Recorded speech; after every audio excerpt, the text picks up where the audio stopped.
Em nome do Pai, do Filho e do Espírito Santo. Amém. Vinde, Espírito Santo, e enchei os corações dos vossos fiéis, e acendei neles o fogo do vosso amor. Enviai, Senhor, o vosso Espírito, e tudo será criado, e renovareis a face da terra. Oremos. Ó Deus, que instruíste os corações dos vossos fiéis, com a luz do Espírito Santo, fazei que apreciemos retamente todas as coisas, segundo o mesmo Espírito, e gozemos sempre de sua consolação. Por Jesus Cristo, Senhor nosso. Amém. Hoje nós pretendemos, na aula de hoje, trabalhar o tema, um capítulo do livro do João Paulo II, do Karol Wojtyla, antes de ser João Paulo II, né, Karol Wojtyla, chamado e intitulado A Pessoa e a Castidade. Então, a primeira coisa que a gente precisa entender, quando vai falar sobre a pessoa e a castidade, né, pressupondo, claro, tudo aquilo que já foi trabalhado nos temas anteriores, de um personalismo, né, de uma filosofia personalista e etc., nós precisamos também agora entender que a pessoa é o centro da filosofia de João Paulo II, de Karol Wojtyla, né? Então, a partir daí, nós precisamos, já temos um caminho, uma dessa por onde seguir. Mas nós também temos uma outra questão que nesse capítulo quer ser trabalhada, que é a castidade. João Paulo II, ele fala que é necessário hoje haver como que uma redenção da castidade, porque a palavra castidade perdeu muito do seu sentido original. Muitas vezes ela é interpretada como algo que é repressivo, abusivo, como uma neurose. Então é preciso a gente tomar o sentido original do que significa a palavra castidade. Então a nossa intenção aqui também é trabalhar, entender o sentido, vamos dizer assim, um sentido um pouco mais profundo da palavra castidade, né? E já vou deixar claro, né, que existe uma diferença assim, né, na raiz da palavra entre castidade e celibato. Castidade é uma coisa e celibato é outra. A castidade não pressupõe uma negação dos valores sexuais da pessoa humana. Ok? Espero que isso seja bem claro, né? E eu queria também, logo nesse começo, deixar claro uma outra questão, que a diferença é uma diferença bem sutil, mas que no texto ele vai trabalhar e que se a gente não prestar atenção nessa diferença, nós vamos nos confundir. É a diferença entre sensualidade e sexualidade. Sensualidade quer dizer a parte mais externa do corpo, ou seja, aquilo que é visível, aquilo que é mostrável, aquilo que é mais sensível. Já a sexualidade, com X, faz referência a uma das características da pessoa humana, ou seja, uma parte integrativa da pessoa humana, ou seja, uma questão fundamental da pessoa humana. Porque a minha identidade não é só como pessoa, mas a minha identidade é como homem, e das mulheres é uma identidade como mulher. Então, ou seja, quando no seu processo de assimilação da sua autoimagem, a sexualidade é um ponto fundamental no seu entendimento do que você mesmo é. Já a sensualidade não faz tanta referência à personalidade, mas a sensualidade faz referência ao corpo físico e à parte exterior mesmo. Resumindo, falei muito resumindo, sensualidade faz parte do corpo, a parte mais externa, e a sexualidade da pessoa como um todo. Continuemos aqui. No slide 3, nós vamos ler, cito o Karol Wojtyla. As reações da sensualidade são sempre orientadas não só para o corpo e o sexo, mas também para o prazer. São estes os objetivos da concupiscência e também do amor carnal. A concupiscência procura a satisfação no corpo e no sexo através do prazer. Logo que o consegue, toda a atividade do sujeito a respeito do objeto acaba e o interesse desaparece até que o desejo desperte novamente.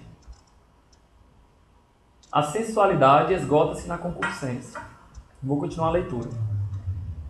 Convém notar que há uma diferença entre amor carnal e o amor do corpo, porque o corpo, enquanto elemento da pessoa, pode também ser objeto de amor e não só de concupiscência. Eu não vou adentrar tanto em explicar a diferença entre corpo, carne, concupiscência, os termos, porque são termos bem complicados mesmo. Mas eu vou dar uma chave de leitura que pode lhe ajudar a entender melhor essas passagens, né? A concupiscência que ele fala é o desejo, a inclinação natural para o prazer. Ele fala que as reações da sensualidade, ou seja, da parte mais externa da nossa personalidade, do nosso corpo, ela se orienta simplesmente para a saciedade de um desejo positivo. Já assim, ela não consegue integrar a pessoa como um todo. Assim, eu vou ser mais concreto, por exemplo, né? Eu vou até usar um exemplo que talvez não seja bem adequado, né?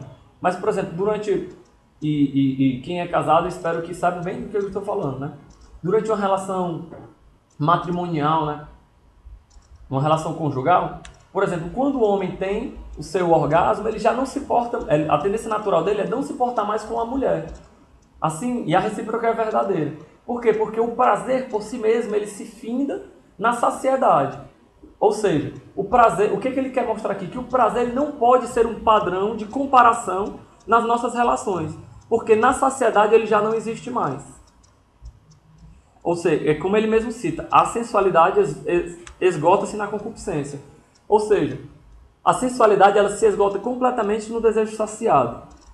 E aí é que ele vai diferenciar entre o amor do corpo e o amor carnal. Porque o amor do corpo faz parte da identidade da pessoa. Já o amor carnal tem uma tendência natural de objetivar a pessoa, ou seja, tornar a pessoa um objeto do seu prazer.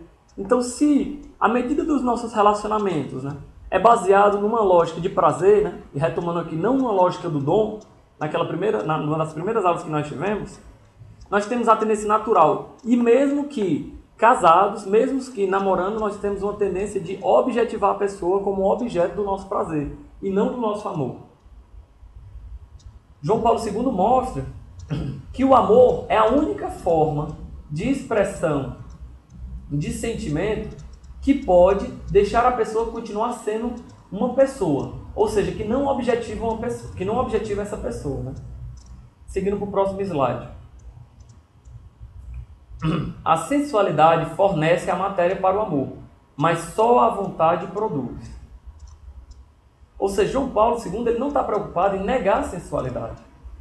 Ou seja, o desejo, o eros, ele faz parte do amor. Ele até fornece matéria para o amor, mas ele ainda não é amor. Só a vontade produz o amor. Então, a sensualidade faz parte da nossa exterioridade, vamos dizer assim, do nosso corpo, da nossa parte mais externa. Contudo, como a gente já falou nas outras aulas, existe uma outra categoria do ser humano, que é a psicologia, a psique, ou ânima, né? Ou alma. E a maneira de expressão da nossa psique é a afetividade. Então, sensualidade no corpo, afetividade na psique, vontade e inteligência no espírito, né? Só retomando o que já foi falado. Continua a citação no slide 4. A afetividade é, em certo sentido, uma proteção natural contra a concupiscência do corpo, porém não dá uma solução satisfatória a ela. E aqui é muito importante focar nisso, por quê? Porque ele vai mostrando que, naturalmente, não precisa nem a gente fazer grande esforço, que nós notamos que a afetividade, ela dá, de certo modo, um certo remédio à concupiscência do corpo.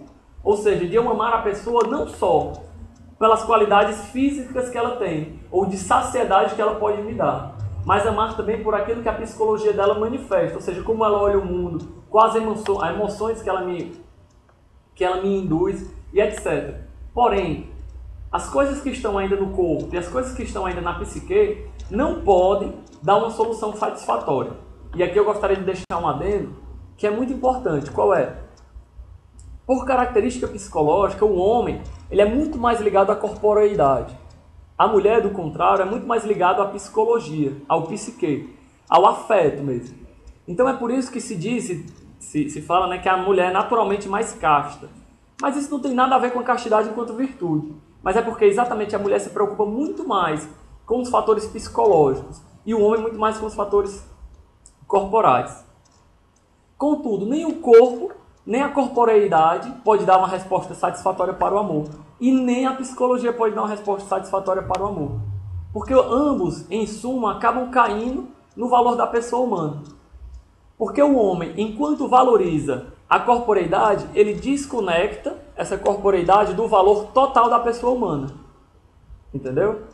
E a mulher, enquanto é mais ligada à psicologia, ela desconecta a imagem que ela tem do homem do que o homem verdadeiramente é. Ou seja, nem a corporeidade nem a psicologia revelam a verdade sobre o ser humano. E não podem gerar um amor gratuito, fecundo e íntegro. Continua a citação no slide 4.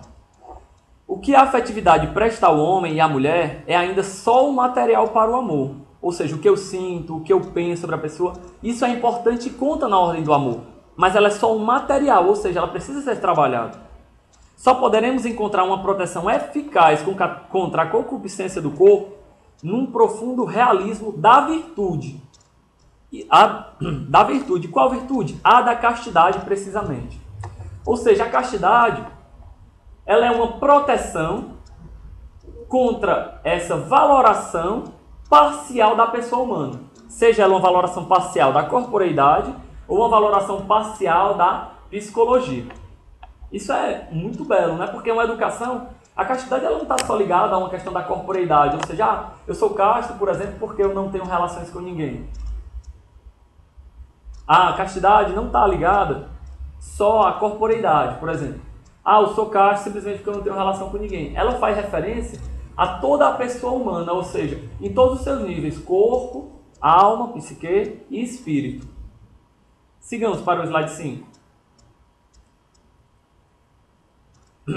Antes do slide 5 é bem interessante citar uma coisa, né?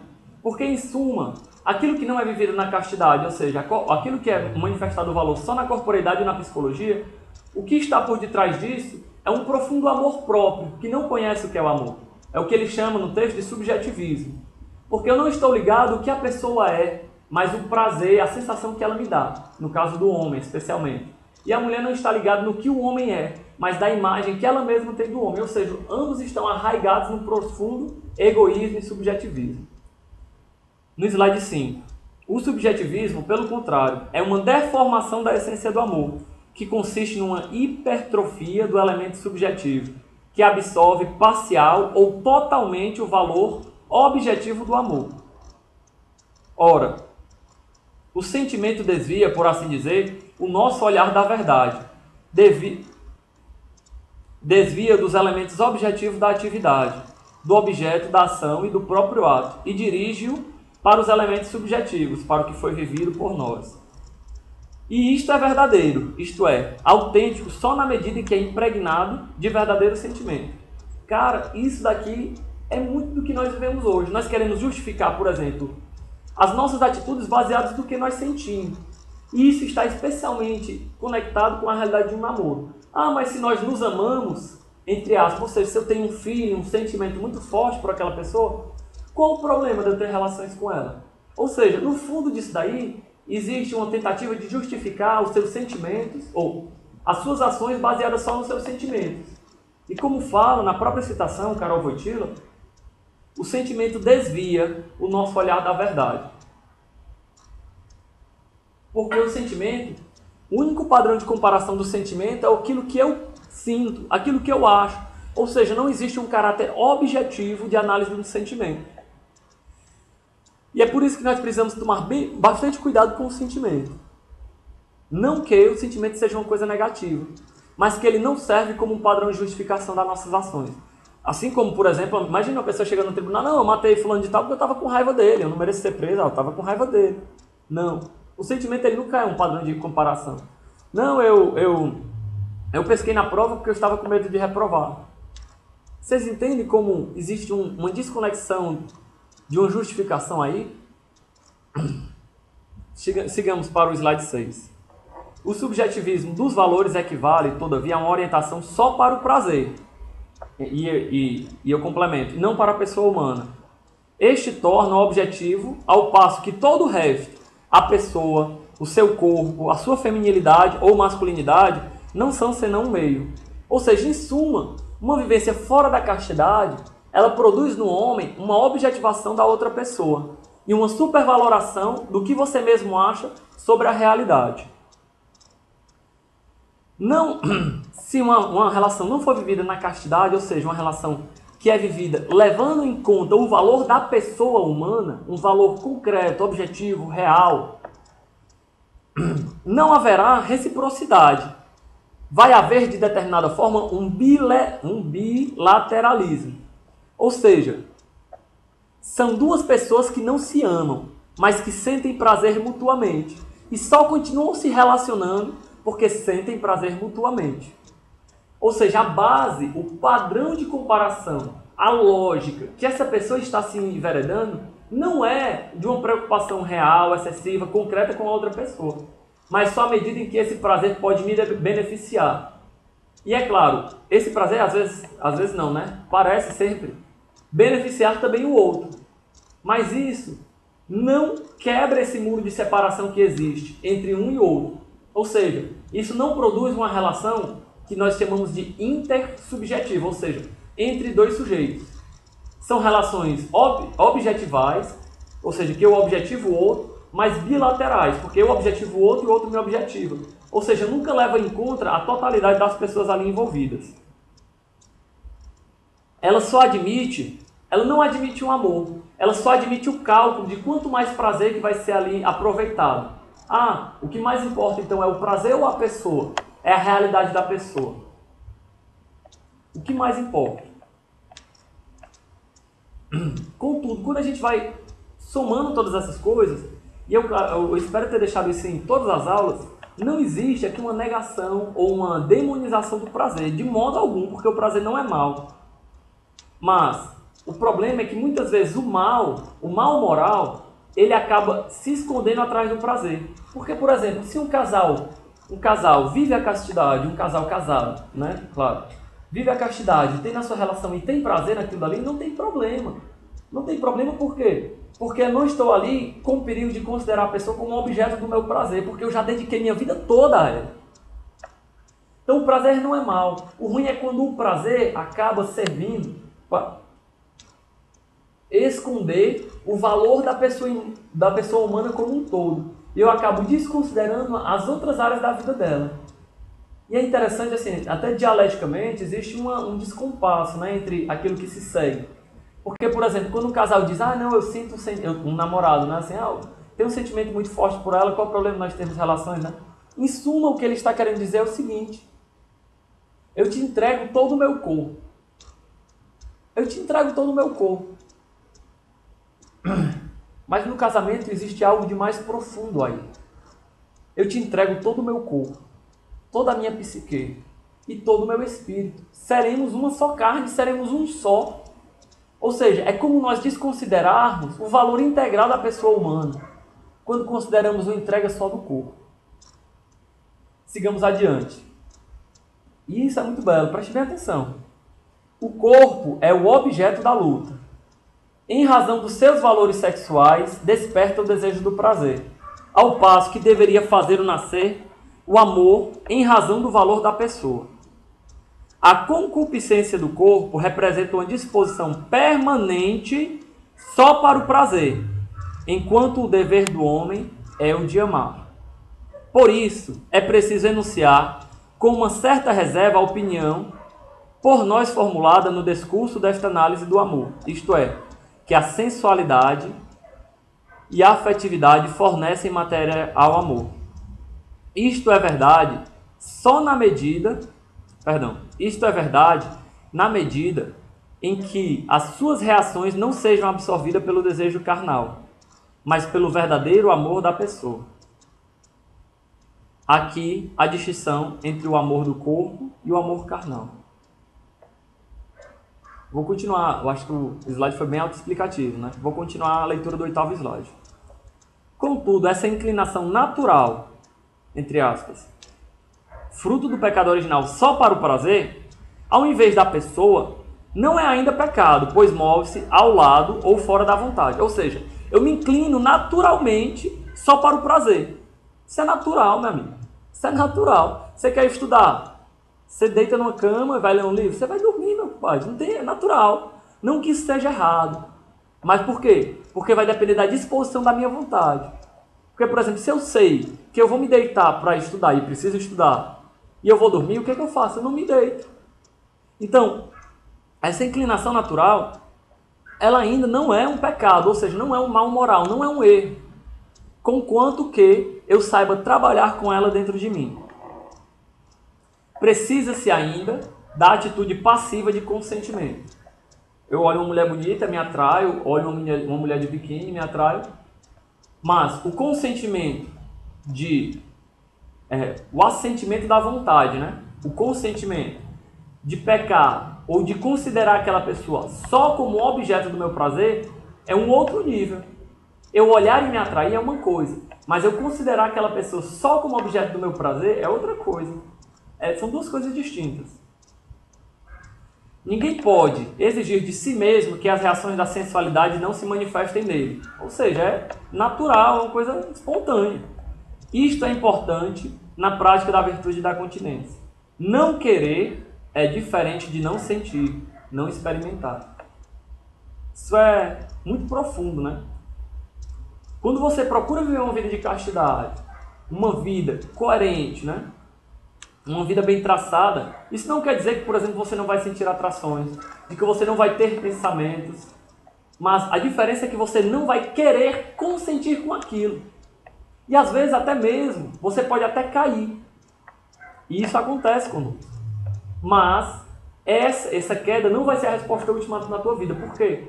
Porque tu não fez um pecado de opção, vamos dizer assim. Tu fez um pecado que caiu, um pecado pontual, que tu confia na misericórdia de Deus e vai em frente. É diferente do pecado de opção, de que eu estou no pecado, vou continuar no pecado, né? A síndrome de Gabriel, eu nasci assim, você sempre assim, etc, né? Sigamos para o slide 9.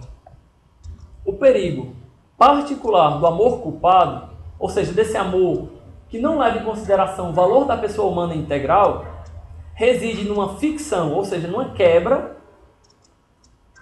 no momento em que é experimentado e antes de toda e qualquer reflexão. Não como culpado, mas sobretudo como amor. Eu vou ler novamente, tá bom? O perigo particular do amor culpado reside numa ficção, isto é, no fato de ser vivido no momento em que foi experimentado e antes de qualquer reflexão, não como culpado, mas sobretudo como amor. Ou seja, o amor é chamado de amor culpado não porque ele tem uma característica de culpado, mas porque eu me engano pensando que é amor, uma coisa que não é amor. E isso causa uma ferida profunda na nossa identidade e na nossa personalidade. O mal resulta aqui, muitas vezes, de uma visão falsa e puramente subjetiva da felicidade, em que a plenitude do bem foi substituída por uma soma de prazeres. E isso é muito concreto.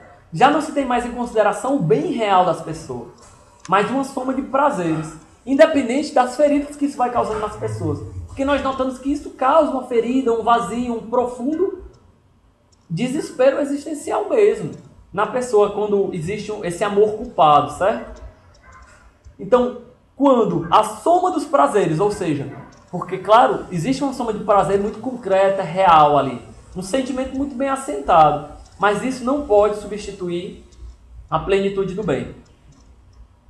Slide 10. O homem nega-se a reconhecer o grande valor da castidade para o amor quando rejeita a verdade integral e objetiva sobre o amor das pessoas e a substitui por uma ficção subjetiva. Segundo Tomás de Aquino, a castidade está ligada e subordinada à temperança. Essa é uma virtude segundo a razão, para atingir o fim correspondente à natureza, ou seja, o amor da pessoa. A virtude da castidade é uma aptidão para dominar os movimentos da concupiscência. A aptidão é mais do que capacidade. A virtude é uma aptidão permanente. Se fosse passageira, não seria virtude. Ninguém vive a castidade por sorte. Meu amigo, aqui entra uma questão fundamental. A castidade ela não é uma opção passageira, transitória, transiente. A castidade é assumir um estilo de vida permanente, não por sorte. Ah, não, eu vou aqui escapar nas beiras para poder viver a castidade. Essa não é a realidade. A castidade é uma disposição permanente para fugir de tudo aquilo que desvalorize o valor da pessoa humana integral e que queira substituir isso por uma ficção subjetiva. Ou seja, é uma virtude segundo a razão. E a razão aqui deve ser entendida no sentido mais filosófico, vamos dizer assim, de ordenar as coisas segundo o seu fim. De ordenar a realidade segundo o seu fim. Qual é o fim da sexualidade? Da sexualidade que eu estou falando. Qual é o fim da sexualidade? O catecismo ele é bem claro. A procriação e a união do casal, E esses dois pontos não podem ser separados. Está errado quem diz que o fim da sexualidade é só a procriação. É errado. Isso é um pensamento puritano. Isso é um pensamento maniqueísta, é uma heresia. Mas ele deve levar em consideração a procriação e a união do casal. Quando se faz uma opção só pela procriação e desconsidera a união do casal, está se perdendo um valor da castidade ali. Mas também, quando se leva em consideração só a união do casal e se desconsidera a procriação, está se desvinculando o fim natural do desejo sexual, que é o valor integral da pessoa humana, e bem como os seus frutos. É como eu cortar o dedo e não querer que sangre. Seria um absurdo. Seria um absurdo, racionalmente pensando, né?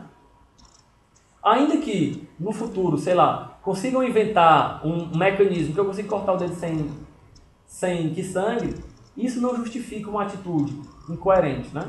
É uma atitude completamente incoerente. Existe um descompasso natural aí.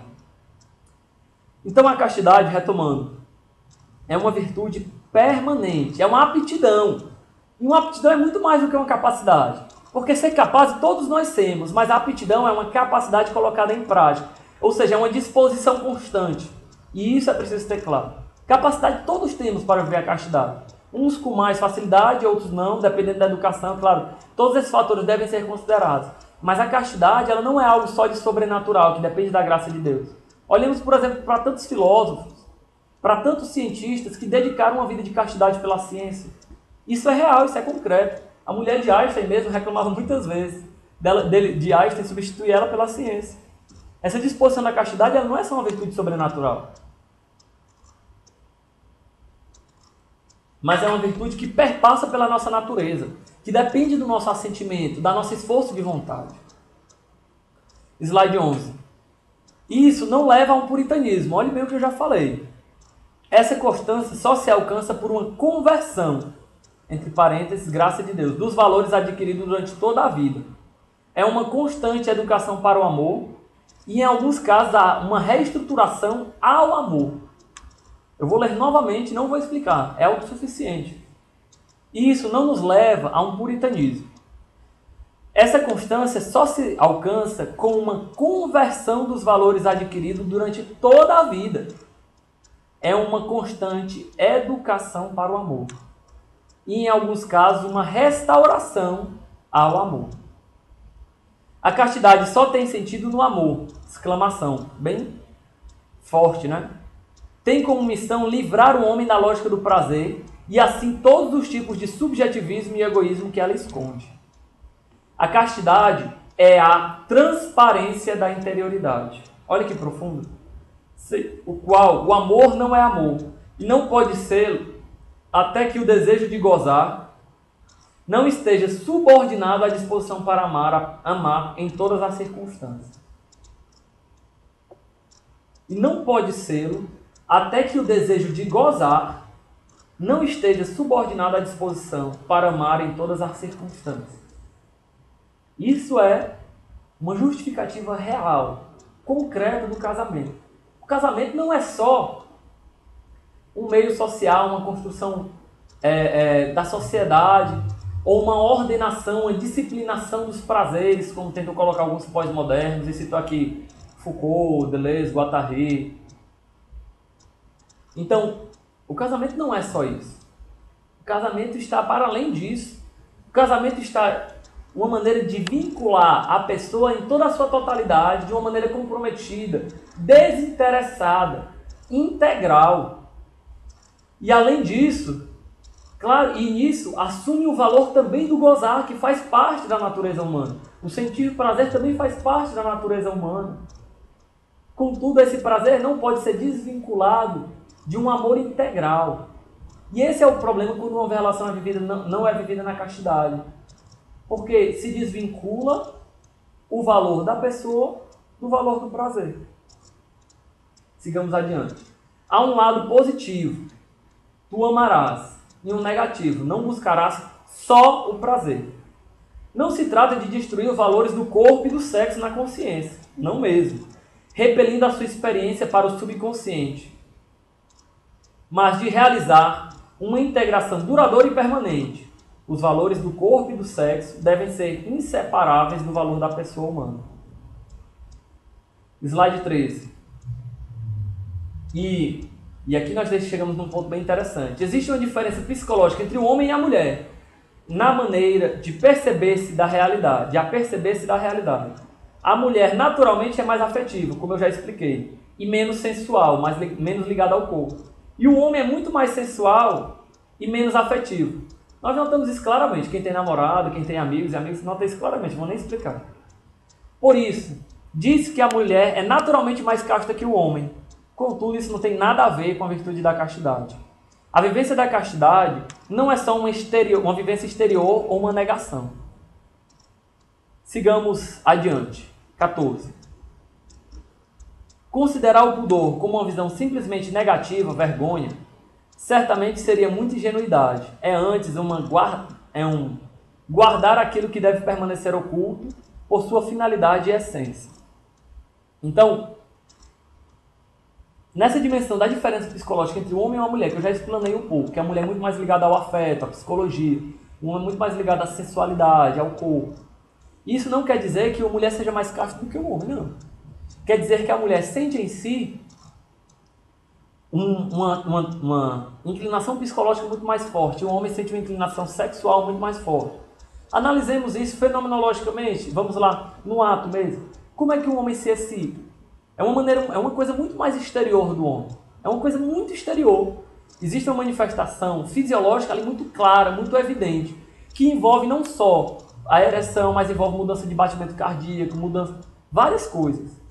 Já a mulher, a maneira de excitação da mulher é uma coisa muito mais psicológica. Tanto que se a gente olha o nível de excitação, né, de orgasmo do homem e da mulher são muito diferentes. O do homem é muito mais rápido e passageiro, da mulher é muito mais demorado e simbólico, vamos dizer assim, porque ela demora muito mais, né? Inclusive isso na vivência da castidade deve ser harmonizado no casal. Porque se o homem se preocupa simplesmente com o seu próprio gozo, sem se preocupar com o da mulher, de certo modo ele está usando a mulher como um objeto do seu prazer. E não existe ali uma relação intersubjetiva, mas existe uma relação objetiva bilateral, que foi aquilo que eu falei, que eu objetivo o outro me objetiva, isso dos dois lados. Então, para entender essa vivência da castidade, nós precisamos entender bem a diferença que existe entre o homem e a mulher. O homem, por ser muito mais corporal, ele tem que saber, entre aspas, transcender para uma realidade da inteligência e da vontade. Mas a mulher também. A mulher também tem que sair só do seu afeto. Tem que entender na inteligência e na vontade aquilo dali.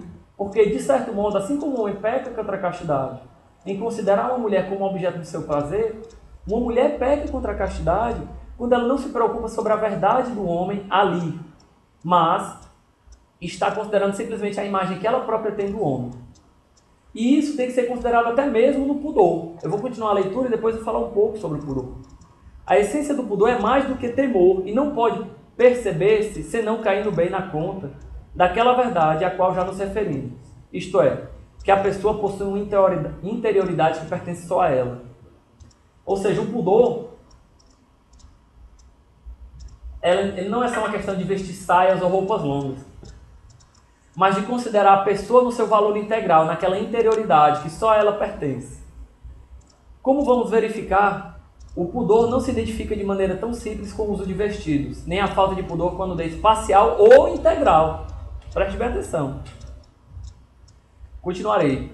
Slide 15. Assim, é necessário ter em conta as diferenças fisiológicas, psíquicas e espirituais de ambos os gêneros para levar em conta o pudor. Nunca é uma resposta simples e pronta. O pudor, eu vou fazer a leitura de toda a referência do pudor e depois vou falar um pouco sobre isso, certo? O pudor sexual não é uma fuga diante do amor, mas pelo contrário, é um meio para se chegar a ele. A necessidade espontânea de esconder os valores sexuais é uma maneira natural de permitir que se descubram os valores da própria pessoa.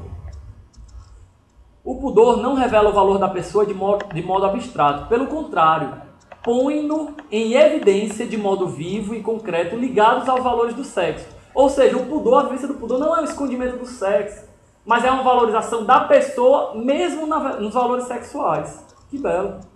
Se bem que ao mesmo tempo superiores a ele, os valores da pessoa superiores aos valores sexuais. O pudor é a tendência particular do ser humano a esconder os próprios valores sexuais, na medida em que podem ser susceptíveis de encobrir o valor da pessoa. É um movimento de defesa da pessoa que não quer ser objeto de prazer, nem no ato, nem sequer na intenção, mas que quer, pelo contrário, ser objeto de amor. A pessoa, precisamente porque se sente em condições de poder tornar-se objeto de prazer por causa de seus valores sexuais, procura dissimular esses valores. Dissimula-os, todavia, só em parte, porque querendo permanecer objeto de amor, deve deixá-los visíveis na proporção em que o amor precisa deles para nascer e existir. Ou seja, o pudor, pessoal, primeira coisa, para entendermos o pudor, nós precisamos entender a diferença psicológica entre o homem e a mulher. Como a mulher, eu falei, é uma mulher muito mais simbólica, ela tem em si os valores sensuais muito menos arraigados. Por quê? Porque fisiologicamente a mulher tem muitas zonas erógenas, ou seja, muitas zonas de geração de prazer. E como ela tem muito mais zonas do que o homem de geração de prazer, ela tem uma tendência natural de ser mais mórbida, ou seja, de sentir prazer com mais dificuldade. Assim, um prazer que eu estou falando aqui, claro, sexual, né? Então é por isso que ela demora tanto para se excitar. Porque para ela já existe uma certa constância nessas zonas erógenas, né? Assim, faço uma comparação que não tem uma ligação direta, mas que é engraçado, com o Hulk, né? No The Avengers, perguntaram pro Hulk, né? Como é que você consegue controlar a sua raiva, né? Ele ficando com raiva todo o tempo. Então a mulher, ela consegue muito bem controlar esses valores sensuais nela, porque ela já tem isso muito arraigado constantemente. E exatamente por ter arraigado constantemente, isso tem um valor muito menor para ela, porque ela sente menos. Como ela sente menos, ela tem uma tendência natural de expor isso na sua vestimenta de uma maneira simbólica muito mais forte.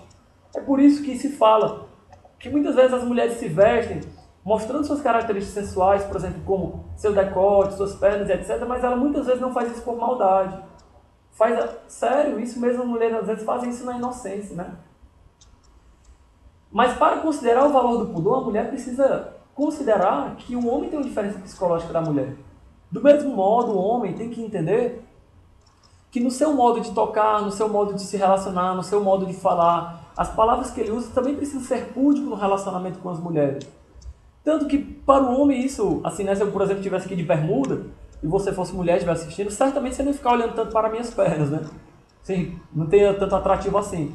Mas, por exemplo, se fosse uma mulher falando com uma mini saia aqui, naturalmente os homens iam olhar com muita tendência para as pernas dela. Então a maneira de manifestação do pudor do homem é diferente do pudor da mulher. Porque o que se está em consideração o pudor do homem ou da mulher é o valor do outro que tem ali. Né? Então, por exemplo, a mulher ela tem que se vestir com pudor pelo homem. E o homem não é se vestir só com pudor, mas naquilo que ele fala, naquilo que ele vive, etc. Continuemos a leitura do slide 17. Existe também uma certa vergonha natural do amor físico, e é natural o homem e a mulher se esconder aos olhos de terceiro. Mas isto revela uma razão profunda. Aquele ato, aos terceiros, revela simplesmente como algo carnal e exterior. É por isso que, por exemplo, um casal que é casado, eles sentem certa vergonha, por exemplo, de ter suas relações matrimoniais de janela aberta. Porque se alguém olha para aquilo dali, vai ter uma tendência de considerar aquilo dali simplesmente como algo carnal e exterior. Mas essa não é a realidade. Dentro do matrimônio existe uma entrega de vidas completas ali, e também uma entrega de corpos, né? Então o pudor, ele é uma negação não da sexualidade, não dos valores sensuais, não, nada disso. É uma negação da mentira do amor, ou seja, é uma negação de eu ser considerado simplesmente como objeto. Eu me visto, eu me trato, eu me porto com pudor. Uma mulher se porta com pudor, não porque ela tenha vergonha, ou seja, puritana. Pode até ser que seja, né? Mas esse não é o que nós estamos falando aqui. Porque pode existir um profundo costume social cristalizado, né? Que é totalmente maléfico, que não é bom, né? Mas uma mulher que se veste com pudor, ela está dizendo que, ó, eu valho muito mais do que esse meu corpo. Eu sou muito mais do que o meu corpo. E também no frigorífico, quando você vai, você pede a carne de primeira nunca está à mostra, né? A melhor carne, ela nunca está ali à disposição de qualquer um. Você pede, cara, vai no frigorífico, pega, eu quero uma picanha de primeira, aí, a melhor qualidade que tem, ele vai pegar lá no fundo do freezer, né? Ou seja, aquilo que nós temos de melhor está no fundo do nosso coração e não exposto. Mas, se nós só temos a apresentar para as pessoas, se nós só temos a dar para a pessoa aquilo que está exposto, então não tem por que viver a castidade, não tem por que viver o pudor. Slide 18. A necessidade de pudor foi inteiramente absorvida pelo amor profundo da pessoa. O que é essencial no amor, vou explicar isso, tá? O que é essencial no amor é a afirmação do valor da pessoa. A vergonha, forma de defesa contra tal atitude, desaparece, pois no amor, porque nele perde a sua razão de ser objetiva. Mas só desaparece na medida em que a pessoa é amada e também ama. E mais importante, está pronta a dar-se por amor. Se esta é a atitude daqueles que amam, já não tem motivo nenhum para sentir vergonha da sua vida sexual, pois já não tem de temer que essa vida ofusque os valores da pessoa, nem atente contra a sua inalieabilidade e inviolabilidade.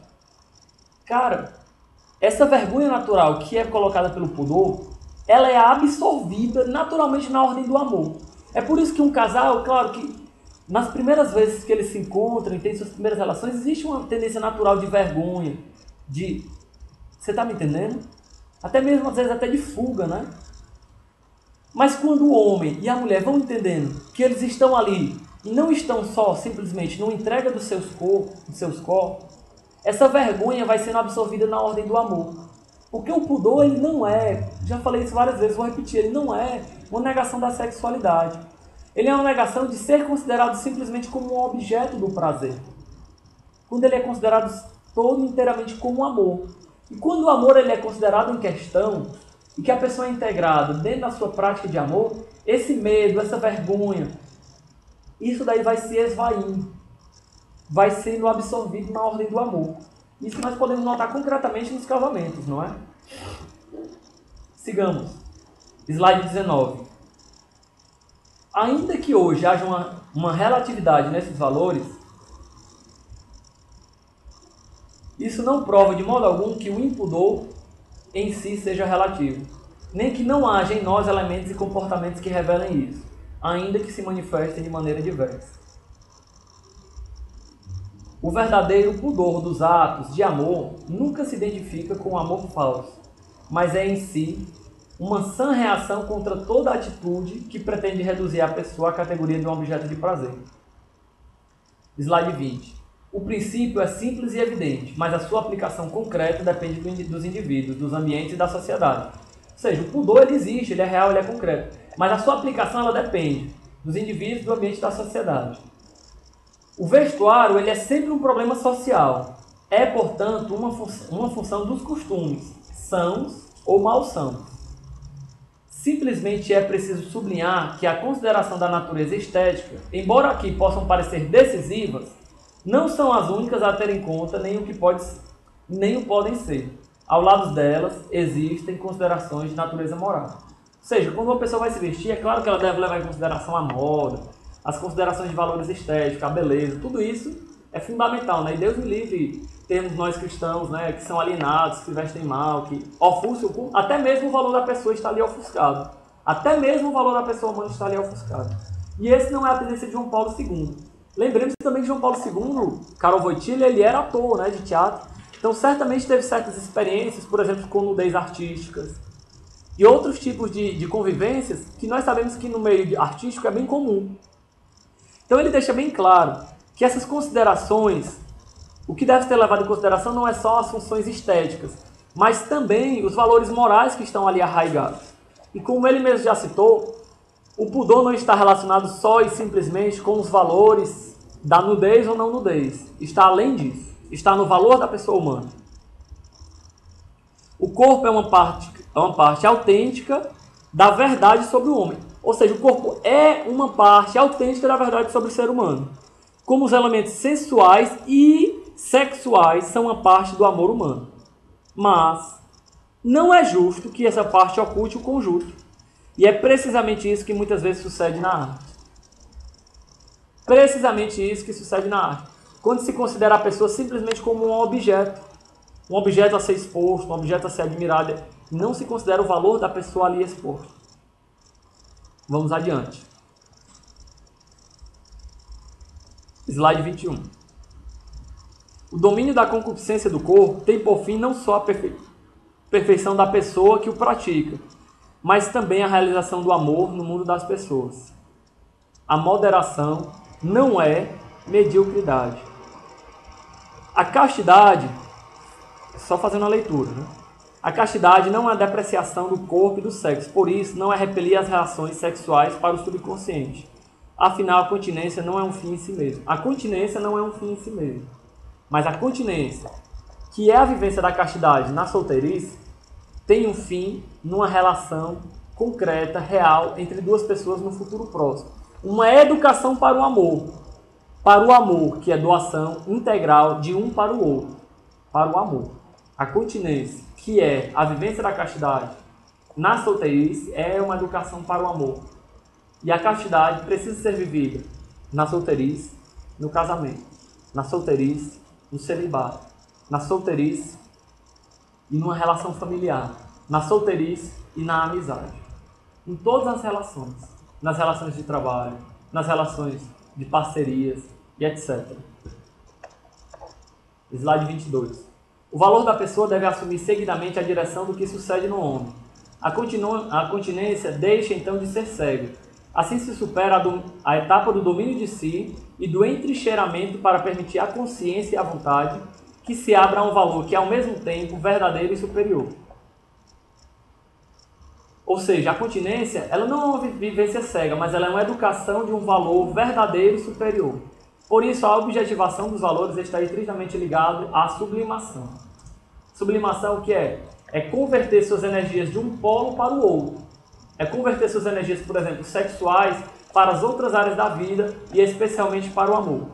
A prática da temperança e da castidade são, no começo, acompanhadas de um sentimento de frustração, como se um valor estivesse lhe sendo tirado. E se você já tem essa prática de castidade, você sabe do que eu estou falando. Isso é natural e mostra como a concupiscência ainda está ancorada na consciência e na vontade do homem. Ou seja, essa concupiscência já se arraigou em nós como um valor. À medida em que se desenvolve o amor da pessoa, este reflexo torna-se mais fraco. Assim, a castidade e o amor condicionam-se mutuamente. Todo homem deveria saber usar as energias latentes da sexualidade e da afetividade para que elas ajudem no verdadeiro amor.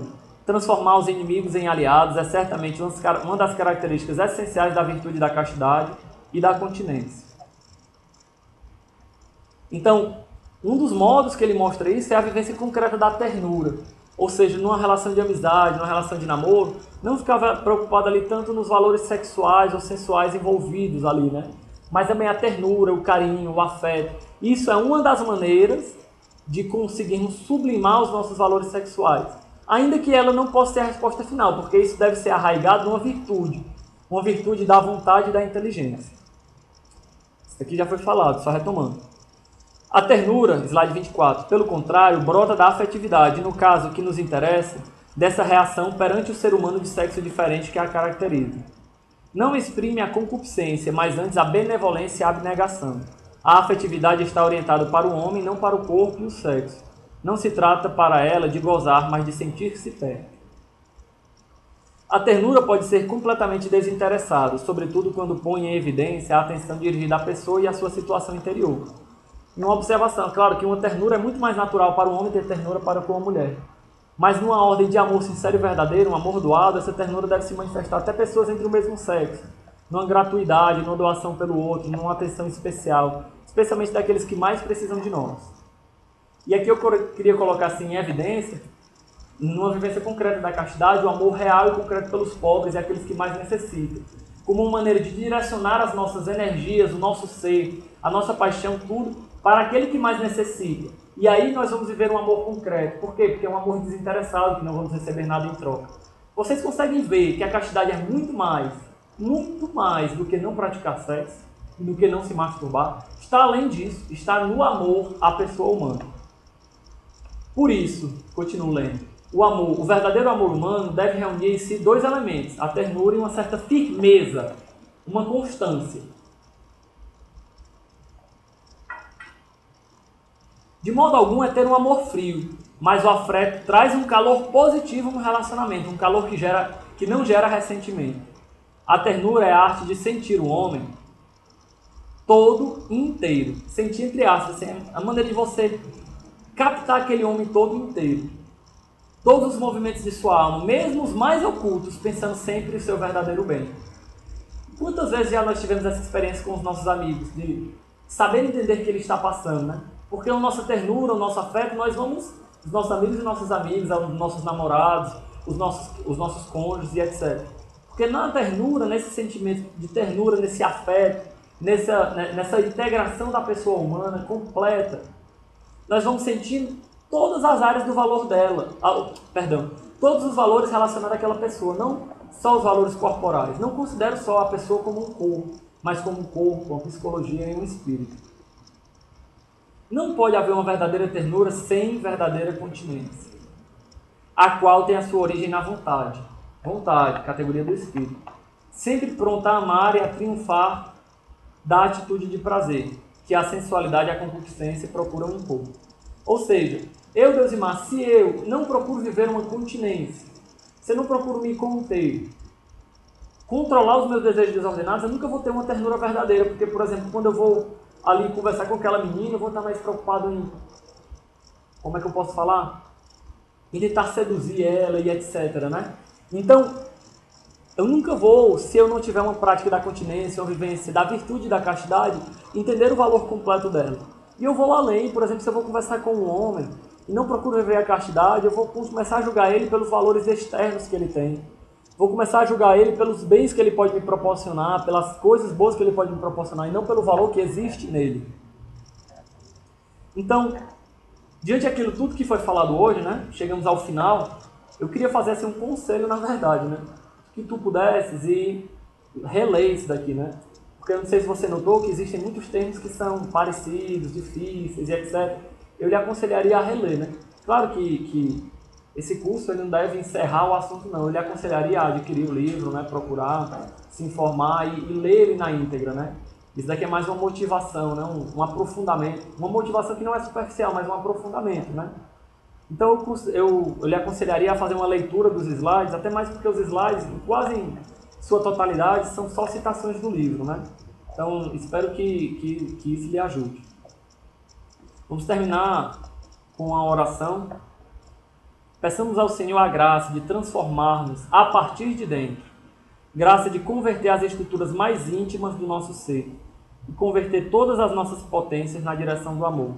Um amor verdadeiro, desinteressado, um amor cástico. Em nome do Pai, do Filho e do Espírito Santo. Amém.